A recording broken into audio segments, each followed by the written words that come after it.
Hi மக்களே, இன்னைக்கு வந்து ரொம்பவே வைரலாக போயிட்டு இருக்கிறது தான். ரொம்ப வைரல் பண்ணி வியூவர்ஸ்க்காக ஒரு உயிரையே கொண்டுட்டாங்கன்னு தான் சொல்லுவேன்.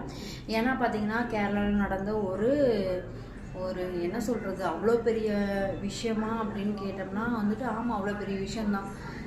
ஒரு பொண்ணை பேட் டச் பண்ணோம்னா கண்டிப்பாக சாக வேண்டியது தான். உண்மையாக அவன் பண்ணியிருந்தானா சாகலாம். ஏன்னா இதை நான் பார்த்து வந்துட்டு இது எனக்கு அந்த பொண்ணாக தான் வாண்டடாக போய் வீடியோ எடுக்கிற மாதிரி எனக்கு தோணுது, பேட் டச் பண்ணுற மாதிரி எனக்கு தோணுது. ஒரு வியூவர்ஸ்க்காக, ஒரு ஃபாலோவர்ஸ்க்காக இந்த மாதிரி எச்ச வேலையெல்லாம் பண்ணுறது எதுக்காகன்னு தெரில.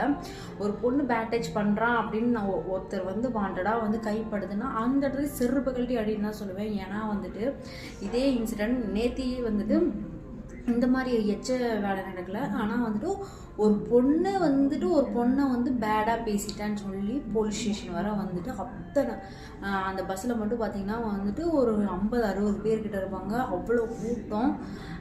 ஒரு பேட் டச், ஒரு பேட் வேர்டு பேசிட்டேன்னு சொல்லிட்டு போலீஸ் ஸ்டேஷனே கொண்டு போய் அந்த இடத்துல நிற்க வச்சு 2 நாள் வந்துட்டு 2000 ரூபா ஃபைன் போட்டு ஏகப்பட்ட ப்ராப்ளம் போச்சு.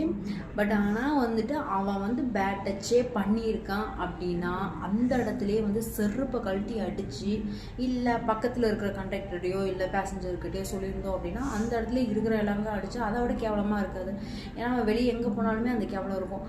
அதையே வந்துட்டு அவன் பேட் டச் பண்ணுறான்னா அந்த அம்மா போய் நின்று பக்கத்தில் நின்று வீடியோ எடுத்துகிட்டு சிரிச்சுட்டா இருப்பாங்க. ஆனால் இதை பார்த்து அவங்க குடும்பத்துக்கு ரொம்ப பேடான ஒரு பிரியாணம் இருக்கும். அதுக்கப்புறம் அவருமே வந்துட்டு இப்போ உயிரோடு இல்லை நீங்கள் வந்துட்டு தப்பு பண்ணியிருந்தீங்க, பண்ணலை, உண்மையாக பண்ணியிருக்கீங்க அப்படின்னா ஏற்றுக்கலாம். செத்து போயிட்டான் அப்படின்னு சொல்லிட்டு செத்து தோடன்னு சொல்லி சொன்னான்.